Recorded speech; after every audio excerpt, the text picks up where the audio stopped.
నేను భార్గవి. ఈరోజు వీడియోలో వచ్చి నేను కిచెన్లో ఉండే చిన్న చిన్న చిట్కాలు మీకు ఒకటి చెప్తాను చూడండి. మామూలుగా మనము హ్యాండ్ వాష్ చేసుకున్నాక క్లాత్ కోసం వెతుకుతూ ఉంటాం కదండి. అందుకు మనము ఇలాంటి డబల్ టేప్ ఉంది కదండి. ఈ డబల్ టేప్ని మనము ఇలాగా మనం బటర్ చేసే క్లిప్ ఉంది కదండి, అది ఇలాగా మనం స్టిక్ చేసేసుకున్నాం చూసారు కదండి. ఇలాగ స్టిక్ చేశాక మనము ఇది అండి ఇక్కడ నేను ఈ క్లిప్ స్టిక్ చేశాను. ఇలాగ స్టిక్ చేసిన తర్వాత మనం ఇక్కడ స్టిక్ చేసుకున్నాక వాష్ చేసుకున్నాక ఇక్కడ చూడండి, ఇలాగ హ్యాండ్ వాష్ చేసుకున్న తర్వాత ఆటోమేటిక్గా మనము క్లీన్ చేసుకోవడానికి ఇలా బాగుంటుంది.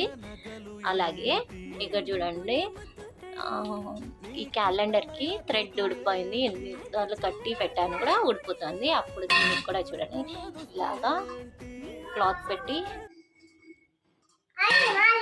ప్లీజ్ మీకు నచ్చితే ఈ చిట్కా లైక్ చేయండి, షేర్ చేయండి, సబ్స్క్రైబ్ చేసుకోండి.